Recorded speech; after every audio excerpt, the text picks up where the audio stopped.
마태복음 Q&A 제7회 2-2 헤롯은 왜 아기 예수를 죽이려고 할까요? 예수님께서 이 땅으로 오신 첫 번째 목적은 모든 사람을 죄로부터 구원해 주시기 위해서였습니다. 사람을 부자로 만들어주고, 사람을 건강하게 만들어주고, 사람을 장수하도록 만들어주기 위해 오신 게 아니었습니다. 모든 사람을 죄로부터 구원해 주시기 위해서였습니다. 그 근거가 되는 기록이 마태복음 1장 21절 아들을 낳으리니 이름을 예수라 하라. 이는 그가 자기 백성을 그들의 죄에서 구원할 자이심이라 하니라라는 기록이었습니다. 예수님께서 이 땅으로 오신 두 번째 목적은 사람들과 함께 하시기 위해서였습니다. 사람을 죄에서 구원해 주신다고 해서 다가 아닙니다.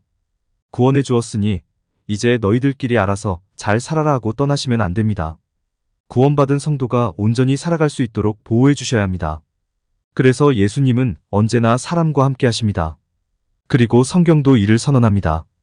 그 선언이 마태복음 1장 23절 보라 처녀가 잉태하여 아들을 낳을 것이요 그의 이름은 임마누엘이라 하리라 하셨으니 이를 번역한즉 하나님이 우리와 함께 계시다 함이라라는 기록이었습니다. 예수님께서 이 땅으로 오신 세 번째 목적은 사람을 다스리시기 위해서였습니다. 그런데 여기서 다스리다는 표현이 지배하고 통치한다는 의미가 아닙니다. 양을 돌보는 목자처럼 보호하고 양육하고 책임진다는 의미입니다. 하나님의 심정과 마음으로 하나님의 성품과 속성으로 하나님의 가치와 원리로 사람을 보호하고 양육하고 책임지는 것, 그것이 다스리다의 의미입니다. 그래서 성경도 마태복음 2장 6절 한 다스리는 자가 나와서 내 백성 이스라엘의 목자가 되리라라고 기록하고 있습니다. 이 세 가지를 종합해서 표현하면 어떻게 표현할 수 있겠습니까? 예수님은 하나님의 아들로서 사람들을 죄에서 구원하시고 구원받은 그 사람들과 언제나 함께 하시는 가운데 그 사람들이 온전히 살아갈 수 있도록 돌보시는 목자라고 표현할 수 있습니다. 바로 이것이 마태복음이 말하는 예수 그리스도이십니다. 그런데 아주 중요한 것이 하나 있습니다. 그것은 예수님께서 이런 세 가지 목적을 가지고 오신 것이 누구의 계획에 따라 이루어진 일이냐는 것입니다. 우리는 그 계획을 세우신 분이 누구신지 너무나 잘 알고 있습니다. 그분이 누구십니까? 그분은 바로 하나님이십니다. 하나님께서 사람을 죄에서 구원하시겠다는 계획을 세우셨고 그 계획에 따라 예수님이 오셨던 것입니다. 즉 하나님께서 사람을 위해 예수님을 보내셨던 것입니다. 그런데 예수님을 기다리고 있는 것이 무엇이었습니까? 열렬한 환영이었습니까? 그렇지 않았습니다. 예수님을 기다리고 있는 것은 바로 살해 위협이었습니다. 하나님은 사람들을 위해 예수님을 보내셨지만 정작 사람들은 예수님이 태어나자마자 바로 죽여 없애버릴 계획을 세웠던 것입니다. 이와 관련된 성경 기록 몇 구절을 소개하겠습니다. 마태복음 2장 13절 그들이 떠난 후에 주의 사자가 요셉에게 현몽하여 이르되 헤롯이 아기를 찾아 죽이려 하니 일어나 아기와 그의 어머니를 데리고 애굽으로 피하여 내가 내게 이르기까지 거기 있으라 하시니라고 기록하고 있습니다. 그들이 떠난 후에 즉 동방박사들이 아기 예수를 찾아 예루살렘에서 베들레헴으로 떠난 후에 헤롯은 아기 예수를 살해할 계획을 세웁니다. 그런데 하나님은 그 계획을 모두 다 알고 계셨고 그 계획을 요셉에게 미리 알려 애굽으로 피할 수 있도록 조치해 주십니다. 한편 헤롯은 아기 예수를 찾을 수 없었습니다. 왜냐하면 하나님께서 미리 애굽으로 피신시켰기 때문입니다. 또 헤롯은 아기 예수를 찾으면 연락을 주기로 한 동방박사들로부터도 아무 소식을 들을 수 없었습니다. 왜냐하면 하나님께서 아기 예수도 살리고 동방박사들도 살리기 위해 동방박사들에게 다른 길로 돌아가라고 이미 일러주었기 때문입니다.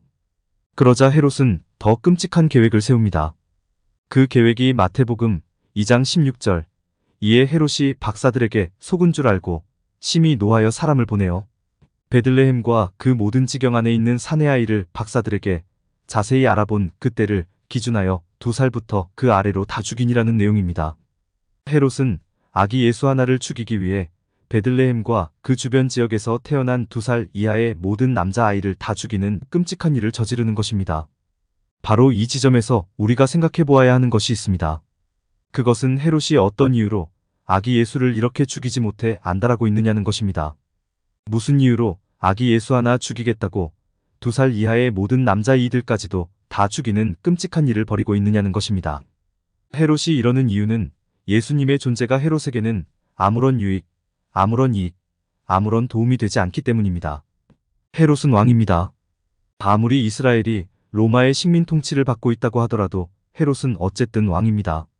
아무리 자기 위에 로마 총독이 있다고 하더라도 헤롯은 어쨌든 왕입니다. 자신이 왕인데 한 의로운 왕이 온다고 합니다. 자신이 왕인데 한 평강의 왕이 온다고 합니다.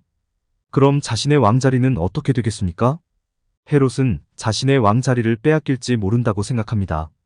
그래서 아기 예수를 일찌감치 죽이려고 하는 것입니다. 그런데 헤롯이 이러한 마음을 가질 수 있도록 헤롯을 부추기는 것이 무엇입니까? 그것을 바로 죄라고 그러는 것입니다. 그것을 바로 사탄이요, 마귀라고 그러는 것입니다. 우리는 죄, 사탄, 마귀 그러면 뿔난 도깨비 같은 이미지나 귀신 같은 이미지나 저승사자 같은 이미지를 떠올립니다. 그러나 성경이 말하는 죄, 사탄, 마귀는 그런 이미지의 존재가 아닙니다. 사람의 마음 안에 들어앉아 그 사람의 유익과 이익을 위해서라면 그 어떤 일도 마다하지 않도록 사람의 마음을 조종하는 존재, 그 존재가 바로 죄요, 사탄이요, 마귀입니다. 지금 헤롯이 바로 이 죄의 조종을 받는 것이고, 이런 헤롯 같은 사람도 죄에서 구원하기 위해 예수님께서 오셨던 것입니다. 여하튼 이렇게 죄의 조종을 받는 헤롯으로 인하여 예수님이 죽을지도 모르는 상황에 처해져 있습니다. 이런 예수님을 누가 보호해 주어야 하겠습니까? 당연히 하나님께서 보호해 주셔야 합니다. 그래서 하나님께서 요셉의 꿈에 나타나 애굽으로 피신하라고 일러주시는 것입니다. 그런데 언제까지 하나님께서 보호해 주십니까? 당연히 모든 위험 요소가 사라질 때까지 보호해 주셔야 합니다.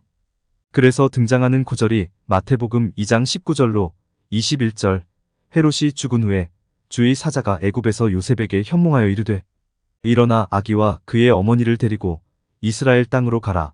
아기의 목숨을 찾던 자들이 죽었느니라 하시니, 요셉이 일어나 아기와 그의 어머니를 데리고 이스라엘 땅으로 들어가니라라는 기록입니다.